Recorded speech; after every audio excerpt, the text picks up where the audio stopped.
information, the latest. I will record it for the people that. Oh, okay. Yes, essentially, it's to bring the latest information regarding how the Orlando real estate market currently, currently works.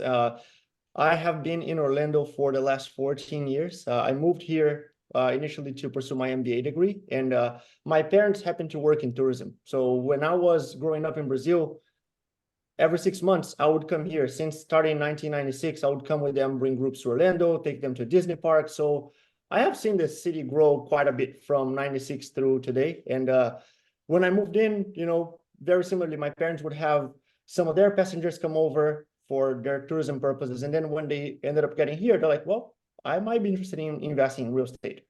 And for about 5 transactions, I was just referring them to a friend of mine who was a realtor, which then made me think, why don't I pursue my own license? So I got it primarily to serve customers of my parents, family, friends, and myself and my parents as we perform our own real estate transactions. And I feel so fortunate about it because it allowed me to really gain insight on the market itself and help others in the journey. So again, I understand we're coming from different countries, but we're all in the same boat in the sense that we're foreigners investing in the US. So I can hopefully also bring some information in that regard if you guys haven't yet started and if you want any assistance or perhaps referrals, right? As you probably already have seen, it's not only the real estate part itself, right? But it's being supported from an accounting perspective, a legal perspective to ensure that you're not absorbing more risk than you should and that you're doing everything as it should be done. So all that is to say, if let's say you are trying to get information, should I open an account, a business, or should I buy this on my personal name? All those determinations that would be taking place with an accountant. If you happen to not have one, I do happen to work with all types of partners. So if you need mortgage brokers, accountants, all of those resources that might support you throughout the whole journey, also, I'll be glad to provide help in that regard. Okay. Before moving to the next slides, I have been living in Orlando now for 14 years, and I have resided in pretty much most neighborhoods from north to south throughout my journey here. So I also got to experience a little bit of what you see today in terms of some areas are more prone to short-term rental versus long-term rental. What are the pros and cons of each? I personally experienced that, and I try to bring most of what I have learned to this presentation today. As we go through, don't hesitate to interrupt me. I'm here to address questions that you might have, and I'm sure it's going to be easier to do that as the question comes rather than trying to find where we were. Okay, so it's an open forum. I wanted to make it as conversational as possible, and again, address any questions that you might have. Yeah, Will is working with Israelis every day, so he's used to us. Barge in anytime you want. I would say we also share a lot of traits from our coaches in that regard, so it wasn't that hard to adjust. I would say the language is probably the highest barrier for me, but I hope to one day be there. All right, so as we get started here, quick agenda for today.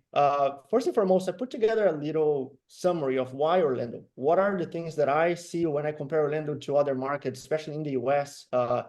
Being such a developed economy, what we see nationwide is slow and steady growth, right? So whereas if you were to look into developing countries, you might see big surges in pricing. You also see those downturns also impact that very negatively. The US offers a lot more stability, just like most developed economies. But if we were to compare Orlando to the US, I see some discrepancy because Orlando, just like Miami and some other markets, it stands on its own, right? It has its particularities that makes it stand out against the average. So I wanted to call out what are the things that I have seen throughout the last few years that I feel will put Orlando in a position to really thrive in the next few years. Aside from that, we're going to do a brief market overview. The market overview is basically a comparison. How does Orlando in average compare to the US averages? So that you can make an informed decision on where makes the most sense for you to be potentially investing in. Orlando is extremely large geographically, and what we call the Orlando metropolitan area spans across over 50 cities. So the city of Orlando itself is in the very middle of it, but there's a very large set of cities that kind of surround Orlando, and they're all participating in this big economy. So I also wanted to give you some overview of what are the neighborhoods, what are each neighborhood kind of more so prone for in terms of an investment type, so that again, if it comes down to potentially making an investment in this area, you would be able to make so in a more informed manner. So a few considerations on short and long-term rentals as well. And then, of course, if there's anything that I can assist, but also bring in something, if you haven't yet conducted your first acquisition in the US, a few prerequisites that every foreign investor should be aware of. So hopefully this will give you some information that will better prepare you for a potential investment in the US as a whole, but also if you decide to do so in Orlando, to make the most informed decision possible. Before we get started in questions, is there anything here that you wish that you would see that perhaps is not pointed out? Because I'll do my best to accommodate those asks as well. No. All right, so let's get started. So when we look into Orlando, there's a combination of factors that I believe make Orlando stand out compared to the US market in general. They're kind of listed here in high level, but the next few slides will drill down a little bit. So that's okay, we'll just kind of jump into the very next one and we'll go one by one. First and foremost, if we were to rank in terms of growth and appreciation of the real estate assets, in 2023, Orlando was amongst the top 10 markets in the US.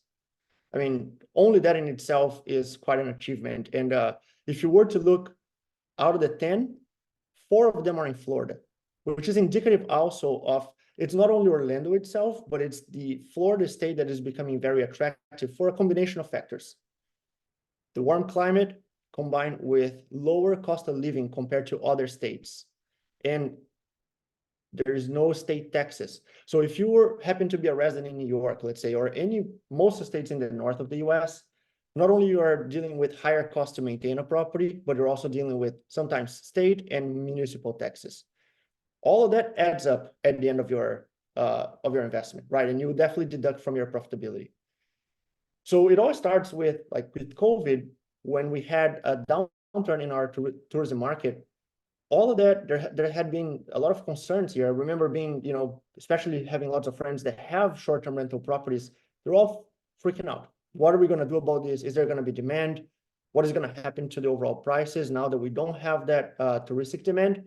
And to our surprise, what ended up happening is, folks that were on the north of the US, limited by, highly densely populated areas, they were stuck at home and they were stuck in a small apartment that was probably worth $500,000, which would allow them to buy a large house here, right? So if on the one hand, we had a decrease in the tourism economy with the pandemic, it actually brought a very high influx of residents from other states that saw an economic gain in being here, having low cost of living, a higher quality of living. All of that helped drive the demand for real estate. And as COVID kind of sunset down, that trend has not gone down. We still have a lot of internal moves from other states to Florida, combined now with the recuperation of the tourism industry. So when you put all those factors together, what we see here is businesses are thriving, a lot of different, diversity in terms of the economic development. A lot of people know Orlando for the theme parks, and it is definitely one of the biggest attractiveness of the city, if you will. Tourism in itself makes Orlando the most visited city in the US, 74 million visitors in the last year. And this number is now catching up with what it was pre-pandemic. Right before pandemic, we were already at 70 million. So the expectation was that would keep growing. It kind of went down. Now it's coming back up. And what we see is investments from Disney, Universal not stopping. And in fact, Universal just announcing new parks. So the tourism sector is definitely thriving. But surrounding the tourism sector, what you see is a lot of other industries that a lot of people don't know of, but they're heavily present in Orlando. Examples, we have Tupperware, we have Coca-Cola, all of those with significantly large manufacturing facilities or offices here, driving a lot of demand for housing and so on. We also started seeing, and this was as of 2017, 2015, 17, professional services. So Deloitte has established their office here. They now employ 6,000 people. It started zero about 5 or 6 years ago. PwC just started university model here as well. So we see this influx of different organizations that are coming over, mostly attracted by, again, low cost of living, low cost in general to maintain a business, and a lot of tax benefits. So when you put it all together, you see professional services, the defense industry with Lockheed Martin. We have a lot of technology and aviation also because of our proximity to the Space Coast, SpaceX, NASA, and so on. And also healthcare is becoming a very big hub. We have universities that are developing hospitals here. There's a whole area within Orlando called Lake Nona, which primarily focuses on healthcare facilities. Therefore, you have mostly physicians residing there. Houses are very nice, very expensive, and so on. So what you see is like all of these industries that are typically not well known about, but they exist here, and they are actually help drive the economy beyond the tourism itself. So again, combining all of that, you have a lot of pressure for different residents coming in, different tourists coming in on an ongoing basis, and attracting more and more investment over time. Tim, I'll keep going, but again, don't hesitate to interrupt me if there's anything that wasn't clear or if you want to get more information, okay? So again, if you take all that into account, what we see here is that the population in the Orlando metropolitan area is growing far quicker than what you see in other markets. So it exceeds the population growth for the US in over double. When we look at that and then combine with the lower cost of living, it actually makes a very attractive case for anyone. Either you're considering opening an organization here or you're considering actually residing here. From a cost of living perspective, the cost of living is 5% average lower than the national average. So again, you're having high demand, a lot of attractiveness, and on the flip side, you have lower cost, right? So there's a lot of attractiveness to the state itself. Combined with the exemption of state and municipal income taxes. So again, as I discussed with Lior and I, most of our peers here in the US, they reside in the US, in the New York state. And when I talk to my peers and we compare cost of living, especially when you factor in your taxation, it really does take a big chunk of your overall compensation, your overall profitability, right? So again, think of that as kind of savings that will then yield higher results in your investment. Quality of life and warm climate. Again, we are being in the south of the US, we benefit from our winters being way milder than what you encounter in the north, right? So we don't struggle with snow, we don't struggle with a lot of other natural disasters like California, where you have constant earthquakes. So your cost of maintaining a property is lower in general. Your cost of just utilities, if you will, is also going to be significantly lower because you don't have a lot of costs associated with heating and also maintaining this typically expensive appliances, right? So if you're buying something in the north, now you have to maintain heaters. Those heaters, if the property is sometimes over 20, 30 years old, you're also going to have to deal with replacement of those parts. So in Florida, the one thing that you definitely have to worry about is air conditioning, because we're on the flip side of things, where we're typically at 40, 50 degrees Celsius. But definitely the struggles of the winter is not something that we typically handle here. So that also turns into higher quality of life. Like if you're not stuck at home, you actually have the ability to be outside throughout the entire year. There's also a lot of investment in terms of parks and outside areas, which wasn't very common in Orlando in the last 10 years. But now you see more and more of green areas, which again, help attract people who are considering moving from other states.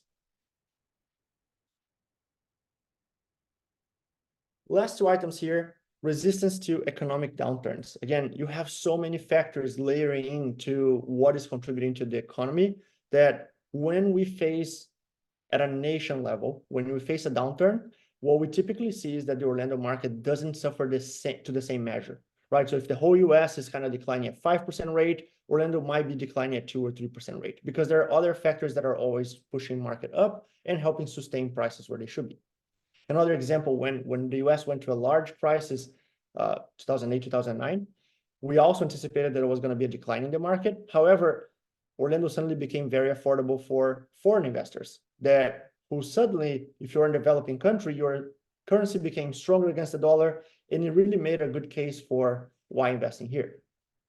It was actually what led my parents to buy their first property here in 2008, 2009. Everything became a lot cheaper. Being a Brazilian, our currency became stronger. It really made a good case for us. And now over the period of almost 15 years, the gains from that investment also become substantially higher, with our currency becoming more depreciated again.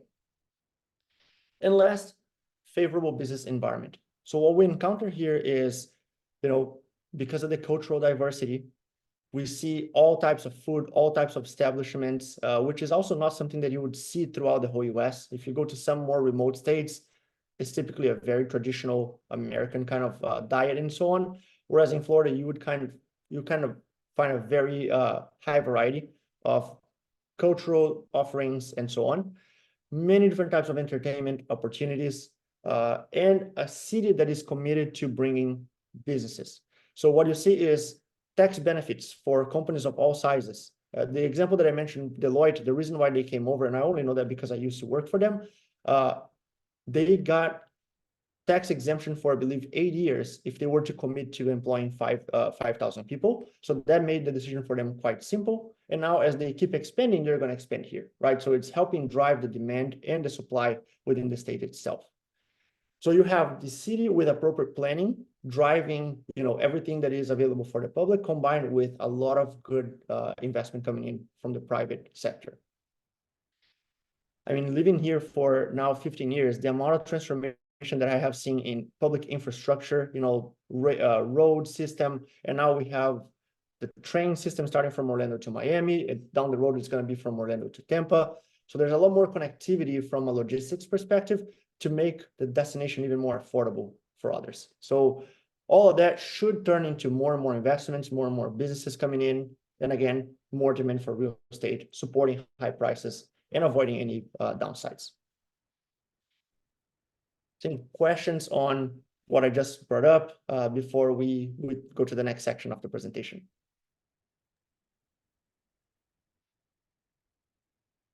All right, I'll keep going here. So what I have next, this is a comparison between the latest numbers for Orlando averages compared to the US averages. What I wanted to show you here is, again, my point initially, right? The US is a very stable economy and definitely safe from an investment perspective. But if you have an opportunity to find a market within the US that has a little bit of an edge, I think that makes your case even more appealing, right? So essentially, if we were to look into the main numbers that would drive potentially a decision on would it make sense for me to invest there, every single criteria that you can consider here, Orlando is outperforming the national average. And in some cases, it's by a lot. Populational growth, look at this. In the last few years, 26% growth compared to 7.3 in the US as a whole. So again, a lot more demand for real estate, a lot more demand for lodging, and so on.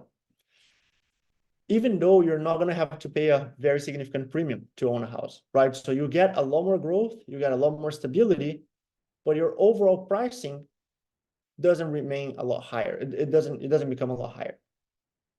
So a couple interesting things to look at. And then if you were to look into just sheer numbers of population and so on, about 3 million population this is the Orlando metropolitan area, which again encompasses over 50 cities. The city of Orlando itself is about a tenth of this. It's about 250 to 300,000 in population. So you can kind of understand how the surrounding areas of the city actually drive a lot more than the city itself. Your average household income is $55,000, which again is above the national average, and your unemployment is 3.1, which is lower than the national average. Right, so all those combined create a very favorable scenario for those considering investing.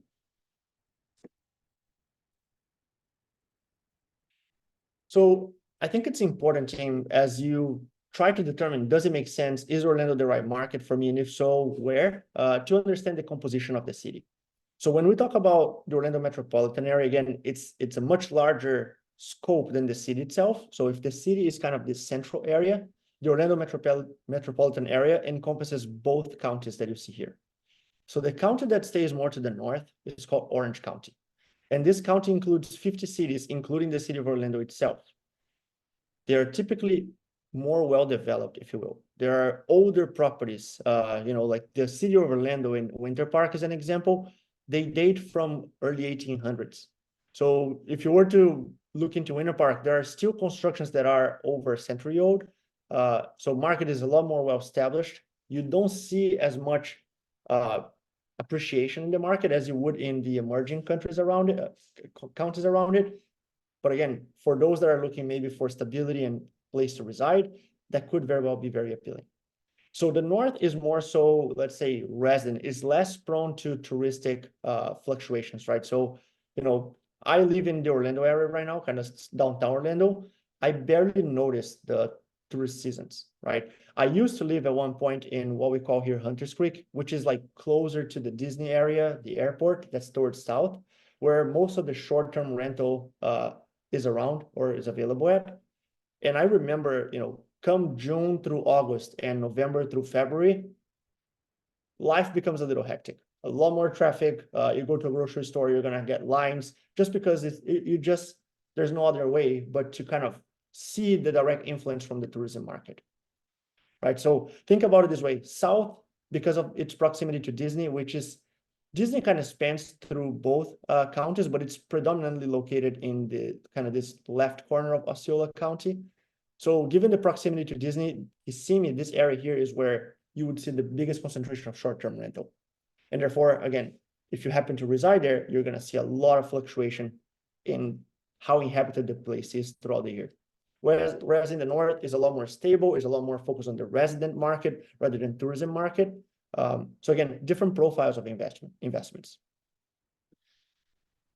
I'll drill down a little bit more in each of these types of investment of property, but one thing that is important to call out for those that might be considering short-term rentals, just be aware that Osceola County has no restrictions. So if you happen to acquire a property in, let's say, Kissimmee, it is prone for that, right? Most of the properties, in fact, are available for short-term rental, whereas in the north, the county doesn't forbid you, but most cities will have a zoning system that might preclude short-term rental. So if it is the type of investment that you're looking for, it is important that you pursue not only a registration, so you must be registered, and it costs to register and to kind of maintain that, but also ensure that you're in a zone that allows for it. And I'm only mentioning this because I have seen it happen a lot where either you don't kind of research thoroughly and then you buy a property with the hopes to do short-term rental, only to find out after the fact that you cannot. And then you're not going to materialize the investment that you initially assumed. So it just happened with my neighbor, in fact. So it puts you in a situation that you don't want to be in. So just word of caution here. And again, of course, if it is something that you would be willing to consider or explore more, I'll be more than glad to help with that. Questions, team, and I'll drill down a little bit more in each of these neighborhoods. But before we go further, anything that is not clear? Will, in general, where can you see the areas that are allowed for short term? Is it in the county website, or where can we find this information online? Yeah, so great question, Lior. In Osceola, to my knowledge, there's no restriction. So any city within the Osceola County, you are good to go. In Orange County, within this link that I provided here, there is a zoning website. So basically, as you are, getting more specific where you want to buy, it will give you whether there are restrictions or not. And then one last call out: it is also possible that the city allows for it. You are in a zone that allows for Airbnb or any short-term rental. But if you are subject to a homeowners association, they also have the power to veto, right? So if you're buying, let's say, a townhome and that is subject to an association, it is also suggested that you check the bylaws before making the acquisition, because again, it could be that everything is clear, but the association can still say, sorry, we don't allow for it. And then you're going to be in that same situation. Thank you. All right. So general information regarding how the market has been trending price-wise and rent-wise, again, just to kind of enable a more informed decision. On the top left here, what you see is fluctuation of real estate prices over the last 5 years. Notice that if you were to compare where we were in 2017 to where we ended 2023, it's a 76% increase in prices within a 6-year span. In the last year only, it's a 10% increase compared to the average of 4.5. That is what put Orlando in the top 10 market list that I mentioned before. So, I mean, anyone that invested in the last 5 years is probably very happy right now with the decision. And what we're hoping for is that this will continue. What you'll notice is that there has been a downtrend here. That's primarily led by, first and foremost, high interest rates. And also now an expectation that interest rates will reduce. Right now, the assumption or estimate is that it will go down by March, April. So I'm assuming there's also it's probably driving behaviors on the buyer side. If you need financing, it might make sense for you to wait for 2 or 3 months. So what we're seeing is a general increase in the number of days that it takes for a house to sell. And also for the first time in the last 2 years, the market, the sell to list price is below 100%, meaning if you're listing for 100, you're probably selling for about 98,000, right? Whereas up to a year ago, people were listing a house for 100, they were getting offers for 120 in the same day, right? So it was a complete seller's market, whereas now it's more leaning towards, or it's at least trending towards the buyer side. This is especially ideal for those that are cash buyers. If you don't require financing, right? Because truly that is what is impacting our profitability today. If you require financing, and if you're only willing to, let's say, put in 20% down, you might not even be cash flow positive at this moment, just because of how high the interest rates are. If, however, you have the ability to put in a much higher down payment, so let's say if you're financing anywhere between 50 to 25% of the property, you can, with some degree of certainty, be cash flow positive, and you're definitely going to have more bargaining power, just because not all buyers have that capability right now. So there's less of those, and it gives you a little bit more negotiation there. When we look into the rent market, what I have first and foremost is distribution of where is the rent value kind of more concentrated towards. And what you can see here is that 50% of the properties rent between $1,500 and $2,000. This is something, a $2,000 rent property right now would be a 2-bedroom, right? And I discussed that with Lior. What I have seen in terms of trends from a demand perspective, 3-bedroom houses are likely going to be the most demanded ones going forward for a variety of reasons, right? Increasing families, also people looking at least to have, if you reside here, it's likely that you're getting visits at some point of the year. So you might want to have a guest bedroom. You might convert a bedroom into an office. So I think this might change in the near future. But as of now, the biggest part of the demand would be in 1 to 2 bedroom apartments. Again, housing is becoming more and more demanded. Another thing that I just saw from a trend perspective for the first time, and primarily driven by millennials, people are now looking more into houses, whereas in a few years ago, there had been a lot of demand for townhomes, so that you wouldn't have to bear with, the maintenance, lawn care, pool, and all those exterior elements. So they were leaning towards a townhome because then I pay an HOA and kind of I get everything taken care of. But now what we're seeing is kind of a changing trends again, with people looking for houses. And believe it or not, the reason being that people want to have space for their dogs. They want to have a backyard for their dogs, and millennials are more and more looking to have dogs rather than a kid. So it's also driving some shifts in the market from that perspective. So I foresee 3-bedroom houses becoming also more and more demanding in the next few years. From an investor's perspective, what you can also see is that throughout the whole Orlando metropolitan area, 60% of all houses are rented. So there's constant demand for rentals, right? So if you are willing to buy and rent short-term or long-term, there's a very high likelihood that you're going to have ample demand for it. And in this very bottom here, this is just a comparison. And what it shows is basically that rent on average had been kind of walking hand in hand with the national average. And as of 2021, we really started going up again, most likely as an outcome of the influx of residents. So you have more people asking for houses with not a lot of increase in the supply. So what you see is now we kind of became a little bit more differentiated from the rest of the country, which also falls in line with what we saw for the overall numbers from the market itself, right? So the good news is that not only the house value is going up, but the rent, and therefore your return on investment, is also following that.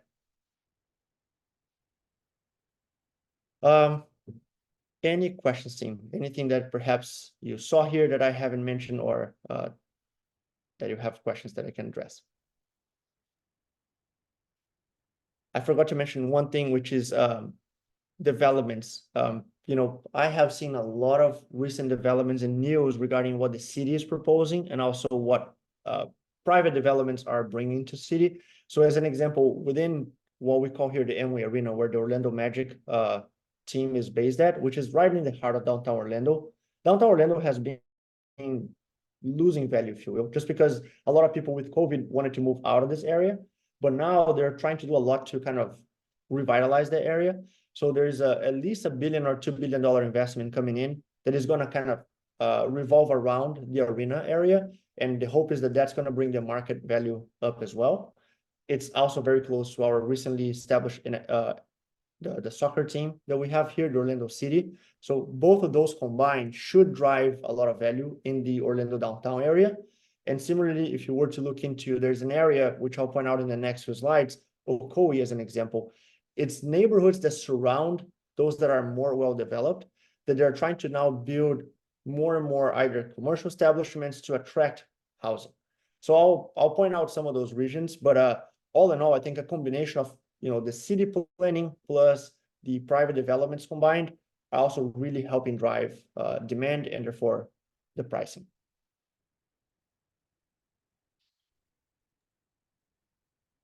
Tim, I'm going to switch to the next slide here. If there are questions, please, again, don't hesitate to stop me. But what I have is basically I segmented the neighborhoods in Orlando in 3 groups for you. The first of which is what I call the premium neighborhoods. These are the neighborhoods that were the first ones to be established, or they're the ones that have been mostly demanded for the last 20 years or so. So it's neighborhoods that are extremely well developed.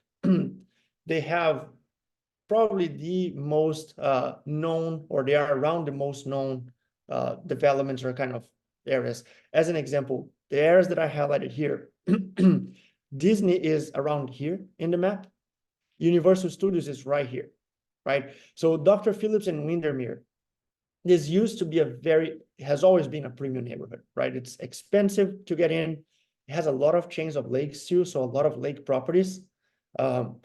So it's a great area. And again, it's pricey, but it keeps appreciating just because it's right in the heart of things, right? Like there's no way for you to not go up when you're just by Universal and Disney. However, the way I like to think about this, if you're already a premium market, and if you have been a premium market for 20 years, you're going to be suffering from diminishing marginal gains, right? It's no different than when you compare the growth of the US as a developed economy to a developing economy with the right circumstances. A developing economy has a lot more margin to grow just to kind of become paired with others. It's a similar concept, right? If this has already been developed for years, there's not a lot more room for you to find real valuation.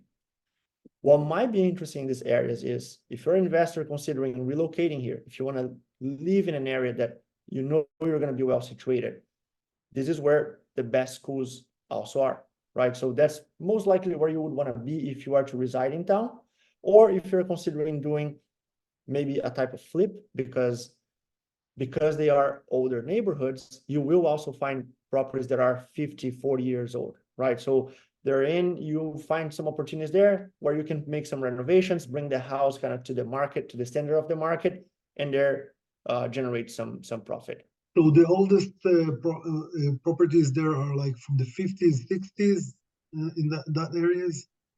I would say, yeah, if you were to look, Dr. Phillips, I would say it's probably 50s, Lior, because I believe it started kind of along with Disney. So, like all from the 50s onwards.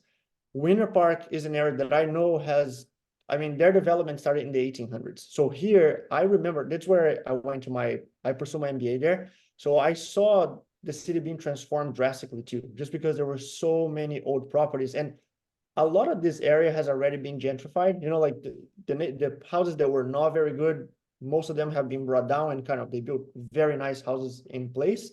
But there might be also a few that are, kind of the outliers there, right?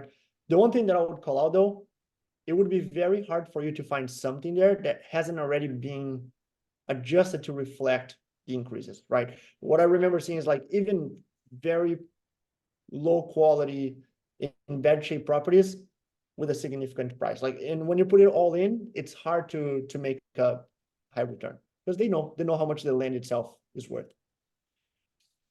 Now, one thing that I'll say is it might be a great area for those looking for land opportunities, because I have friends that just acquired a few land plots here. If you can locate a land plot that is by the lake, that's definitely something that will go up in value. And again, you still have the flexibility of building whatever you want there without incurring the cost of bringing it down and so on. So I have listed here, team, what are, in my opinion, some of these, just be mindful, not all of them were developed at the same time, right? So again, this area here, I would say probably within the 50s. Winter Garden is more recent than Dr. Phillips. I would say probably in the 70s is when most of the development started. Winter Park, way older. And then Lake Nona is relatively new. Lake Nona is that health, it's all health oriented. A lot of hospitals, a lot of universities that are establishing their hospitals there as well. So again, who is living there is physicians, nurses, right? It's people with a high income that can afford better housing. But this development itself started, I remember when I moved in, they were actually breaking grounds, like they were in development. So this is no older than 20 years old. Okay. So again, these are the premium neighborhoods. The next slide will give us high growth neighborhoods. What are those? Typically, they are the neighborhoods that surround the premium ones. So they're right in between those areas, but they used to either not have those premium houses. So again, they're subject to gentrification. There's a lot of projects of flipping going on there. There's a lot of houses that are being brought down and rebuilt completely. So in my opinion, if you are looking for either a flip opportunity or a rental, a long-term rental that you hope to kind of hold it for 5 to 10 years, I would say that these are the areas that are more prone to, asset value increase. I can also say the same about the downtown Orlando area, even though it was established like probably along with the premium market ones, it hasn't been seen as good as a spot as the other ones. So now we're starting to see like very significant flows of investment. And in my neighborhood, I can see this at all times. Like if a house goes in the market very quickly, someone gets it, brings it down, brings something up new. So there's a lot going on here as well.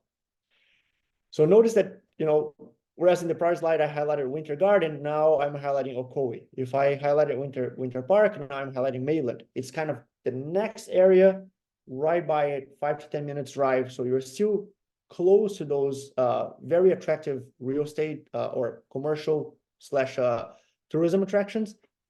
But again, there's still some margin there for growth. Ocoee is the area that I mentioned too, that not only is it right in between Winter Garden and Windermere, so again, it's prime location long-term wise, but also they're seeing a lot of urban developments that will bring more and more businesses, right? So I think all those combined will help drive higher appreciation on the short term as well. One thing to note, these areas and, a big component that drives the prices in real estate in the US is the quality of the schooling, right? Because most markets are prone to residential, like people want to live rather than rent. Everyone's looking to where the best schools are. So even though these areas have good schools, they're not as good as the other markets that I mentioned. And I'm not sure if you're aware, but if you reside in a county and you don't have unless you go to private school, you don't have the flexibility to say, I want my kid to go to public school in the next county, right? You're mandated to stay where you are.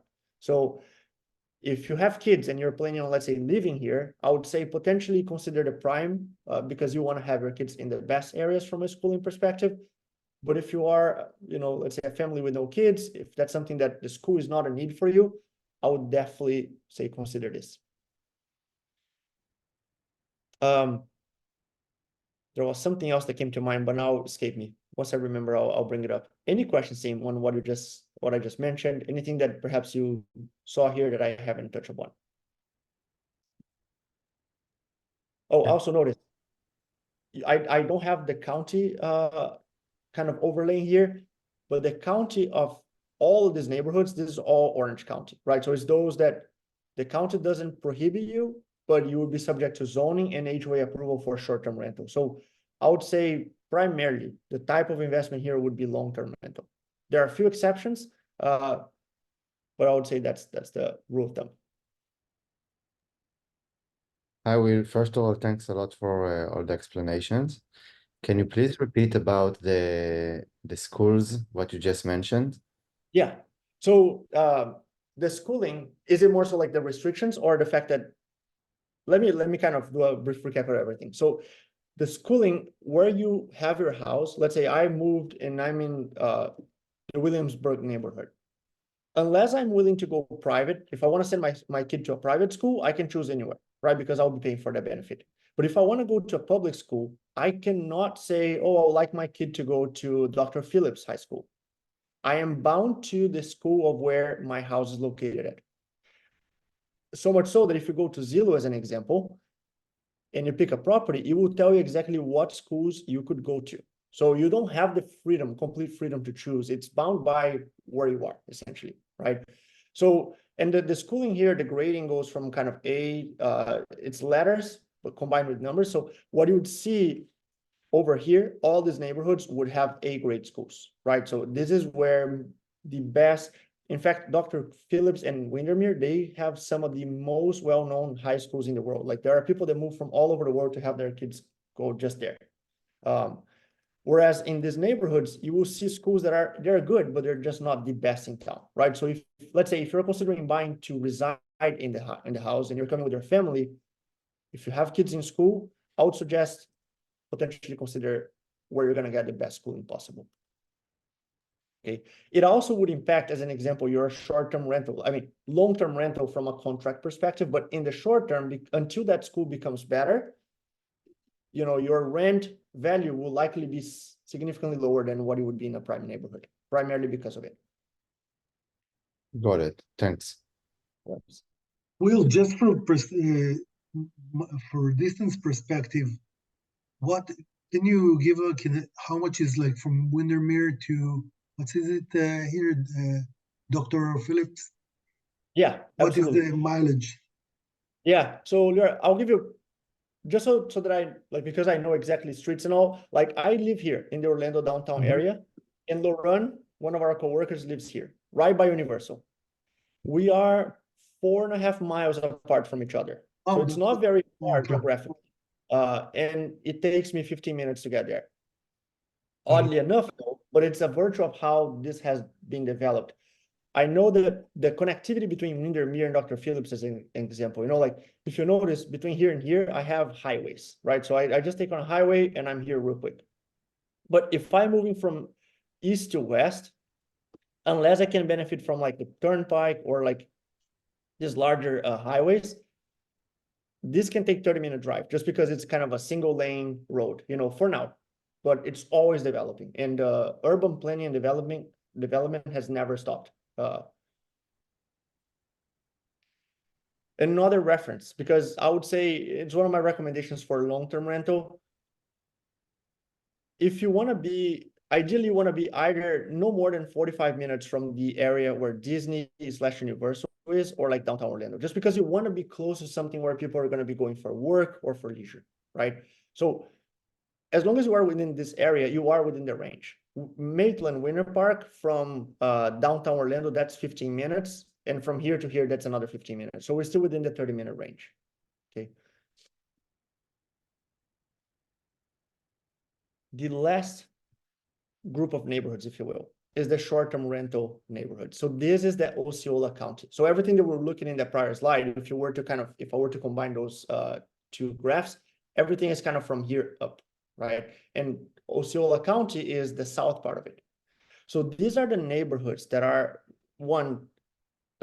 they're most likely going to be influenced by tourism. So again, if you are here, the months of the high tourism season, you're going to struggle with traffic. So if you reside in those areas, it's probably not ideal unless you have no kids in school, because that's another characteristic of these neighborhoods, because they're primarily focused on tourism.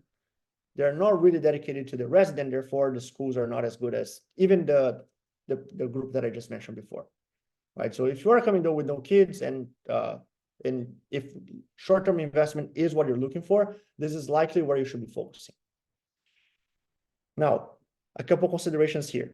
I often see people, and it used to be the sales pitch for everyone that I knew bought a house in Kissimmee. Oh, you can buy a house in Kissimmee because if you like to travel to Disney, if you want a vacation there, then it's the best of both worlds. You're going to be staying in your own house, and then when you're not there, you're renting it out. I would challenge that, unless in certain conditions, because let's say, and Kissimmee has very large properties. You can also find apartments, but it's not uncommon for you to find 8, 12-bedroom properties. They're trying to rent out to large groups and families. So imagine that you just bought a house for $600,000 and you got an 8-bedroom house in Kissimmee. Prices will fluctuate quite a lot between the high season and the low season, the daily rate of your rental. If you're coming here on your vacation and your vacation happens to coincide with the peak of the tourism season, you will actually be negating your own investment, right? You're not going to be renting when you could be getting the highest rate. And instead, you're likely going to be underutilizing. If you have an 8-bedroom house and you're coming here with, let's say, 2 kids and a wife, you could be getting a 2-bedroom apartment and have your house generate a much higher yield rather than stay in the house and mitigate the profitability, right? So just be mindful of that, because I often see that trap as a sales pitch, kind of, oh, buy here and then you can spend your vacation. Well, your vacation is going to significantly impact your investment. So what I would suggest, if you have the flexibility to travel in the low tourism season, perfect, because then you're not going to be taking days of the highest profitable periods. Or if you really don't plan on staying in the house, then definitely it is something to consider. Something else, short-term rental are typically more profitable than long-term rental, right? On average, they're going to yield anywhere between 10 to 15% return, whereas a long-term rental will be anywhere between 6 to 10. However, you also need to factor that short-term rental properties come along with higher maintenance costs. So your property management will likely be much higher. Cleaning fees that go to Airbnb and vendors. People can damage your property. And now, even though you might be insured, it takes time to fix. So in that time that is being fixed, you have a downtime. You're not generating revenue, right? So be mindful of those things, because we always like to do projections on a perfect world, but reality happens, right? And these things do happen. So it is something that I just like to mention as a word of caution, just so that you don't do an assessment or assume too much, and then you're going to realize that the market is actually a little bit lower than that. And again, just thinking about the development of these areas, Kissimmee has been the one that developed earlier for that perspective. It has been predominantly a short-term rental destination for now probably 20, 30 years. So what you see, oh, sorry, Asaf, is there a question? Oh, so what you notice is, if you just happen for the sake of curiosity, open Airbnb and look for Orlando, and what you see is that the market is flooded of options, which puts pressure on pricing, right? So someone has to be managing these prices, and you might need to kind of lower your rates to kind of ensure that you're highly occupied. So those considerations also should be taken into account. Whereas if you were to look into the areas that kind of are a little bit outside of the Kissimmee area itself, what you see is that these are kind of relatively newer as an investment type for short-term rental. So there might be better opportunities here, even though also keep in mind, you're going to be farther from the Disney and where people really want to be in, right? So there's going to likely be an adjustment to your daily rate just by the virtue of the fact that it's going to be less attractive than being in Kissimmee itself. Okay, so team, that's basically the 3 general categories of neighborhoods, how I would classify them. I also made sure to list them here so that not only the visual, you can kind of take a look, you can do additional research, and if there are questions, don't hesitate to reach out to me. But I also wanted to provide you here is kind of based on averages of the city, where you would likely be in, depending on the type that you go with. So long term, as I mentioned, it's somewhere between 6, this should be 6 to 8%. But if you get a really good property, prime location for a good price, that can get to 10%. Whereas on a short-term rental, you're likely going to get between 10 and 15%. But again, that might come along with higher cost structures. In the end, you might either be at the same kind of area or slightly better here, but again, with higher costs and higher maintenance.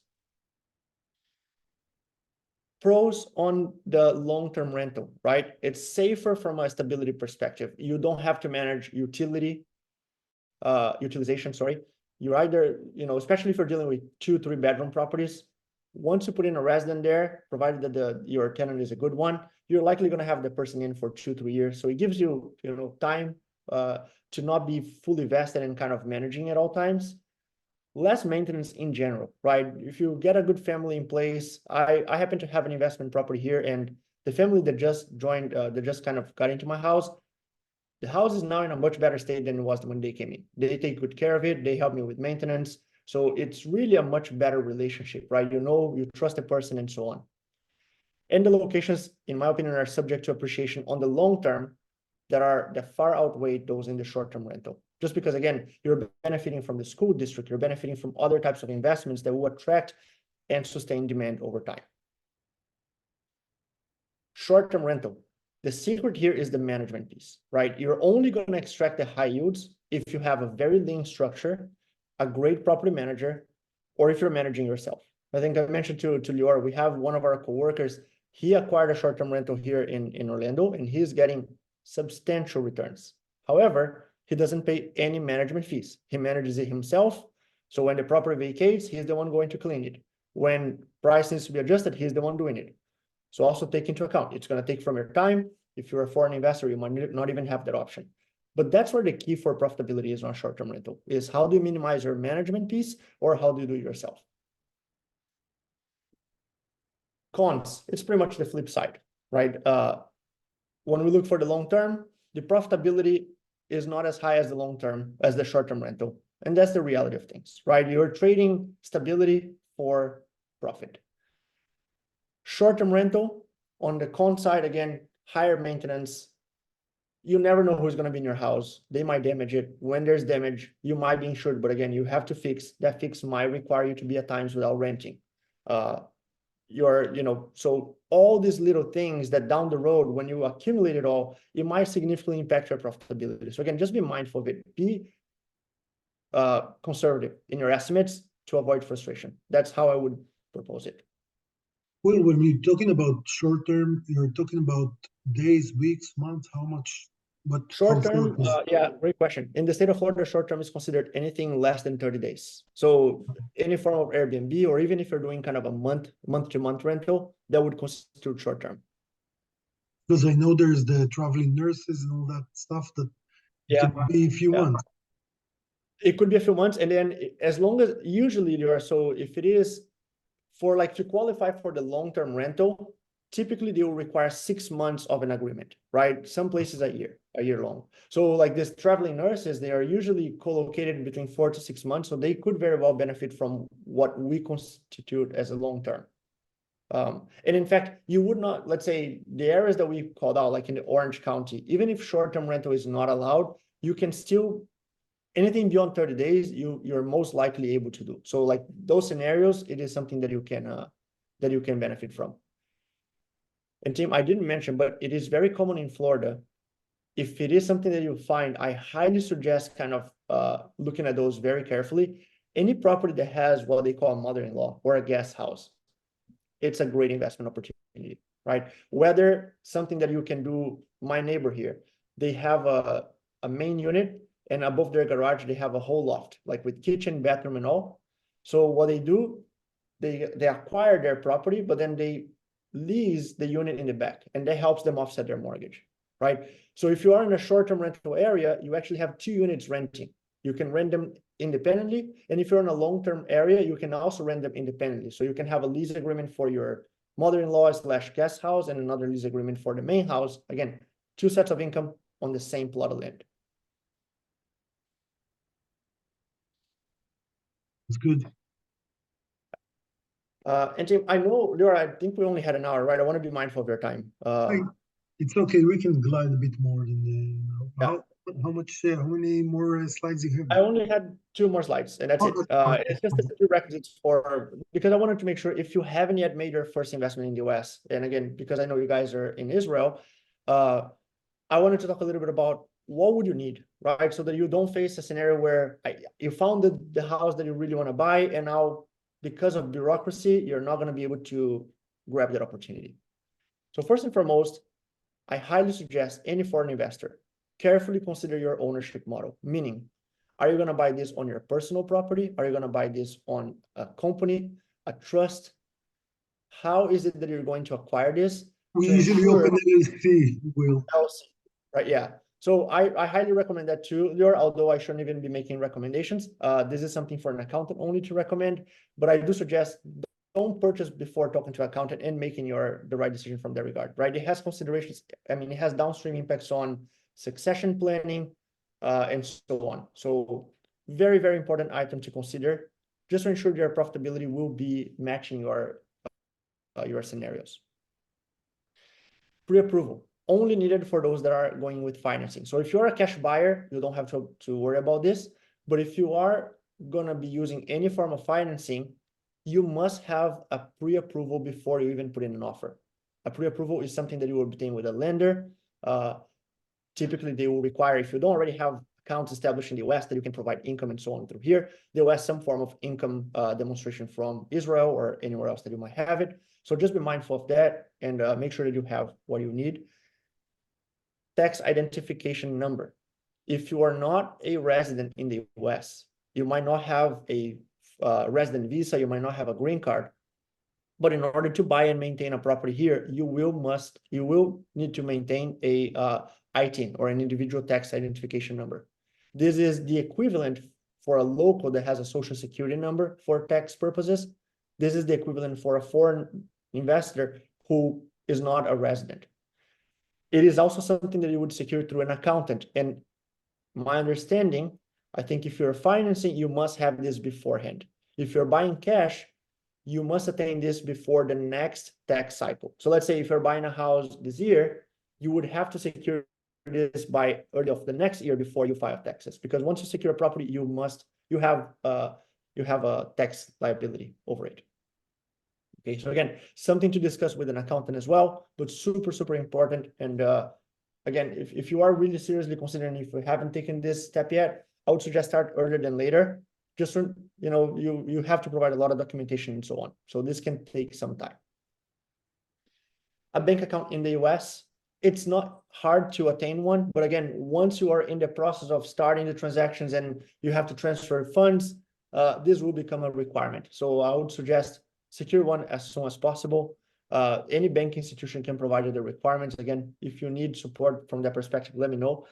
I'm assuming there might be something. I remember when I work with customers in Brazil, one of the Brazilian banks, they have a subsidiary here. So if you have an account there, it kind of makes it a lot easier for you to establish your account here. I'm assuming there might be something similar for Israelis where, you know, maybe your bank institution already offers something in that regard.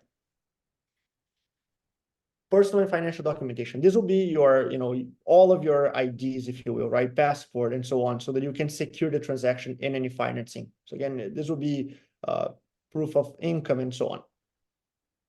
Now, this is beyond offer. The moment you put in an offer, which presumes that you already have everything that I mentioned before, very quickly, you're going to be expected to conduct an inspection and an appraisal. These are activities that are performed by local certified professionals. An inspector and an appraiser, it's separate processes. The inspection will give you peace of mind and the certainty that what you're buying is what has been advertised. And if anything is found that has not been disclosed, it gives you the opportunity to negotiate before you lock down on a number. If you get a poor inspection, or if you miss the opportunity to get an inspection, and later on you find that, you know, there's an issue with the roof, you have no coverage. So critical that you have a high quality inspection done early on to safeguard your investment. And an appraisal is only needed typically for financing purposes. An appraisal is the process through which the lender will confirm that the asset that you're trying to finance is worth what you're trying to get it for. So let's say if you're trying to buy a house for $500,000, you and the seller may have agreed on the price, but then the lender might very well come and say, this property is worth $480,000. I'm not going to finance for $500,000. And at that point, it then has to become a negotiation. Does one of the parties give some, you finance less, but it's critical. Otherwise, this may very well block your entire process as well. Again, this requires local certified professionals. It's very likely if you were to buy something here, and if you don't already know someone, that you would need that. So again, if you need a referral, I work with all these professionals local here. So I'll be more than glad to put in contact with someone that is qualified. The appraisal part is also for the refinance, right? Yes, absolutely. Funds and steps required for closing. So again, this presumes that you put in an offer, so everything ahead before mentioned is already taken care of. Your inspection proved to be good. Your appraisal is in good shape. When you're going to sit down and actually do the closing, you have to have the funds for the down payment if you're financing. So everything that has been agreed upon from a down perspective has to be paid on that date, or full payment if not financing, and then closing costs. So just be mindful again. On the top of the property itself, closing costs will typically go around 1 and 2%. So you just make sure to put that in your calculators as you estimate ROI to make sure that you won't negatively impact your return assessment on the very first transaction that you're taking. Tim, I know I spoke a lot. I probably overwhelmed you with a lot of information, but if there are questions, I'll be more than glad to answer. And all my contact information will be here for you. I also put in here what type of services I provide through my company. No need for commitments, but just take a look at it when you have a chance. If there's anything that I can help you with, even if it is information that you're seeking, please don't hesitate to reach out.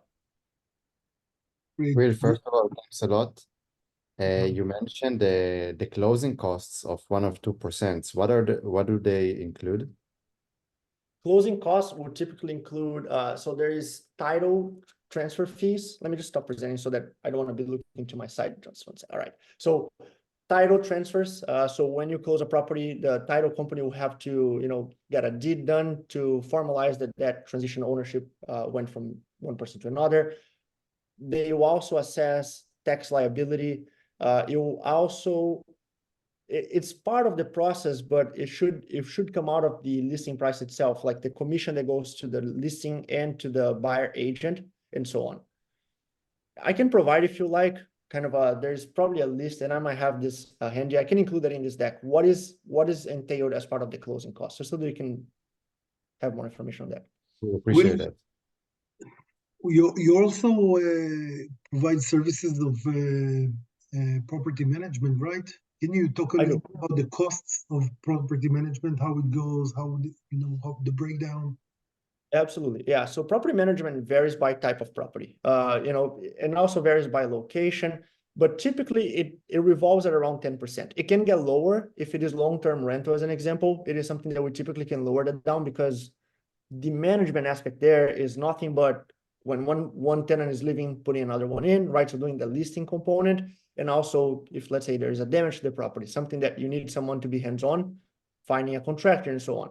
So it's a lot less involvement from the property management side. Therefore, we can definitely negotiate a lower fee. When we talk about short-term rentals, it's typically going to be between 10 and 12%. Again, depends on location, size, and so on.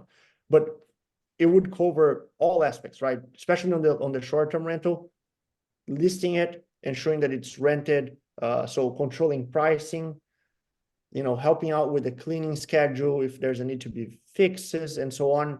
All those components are handled within the property management scope.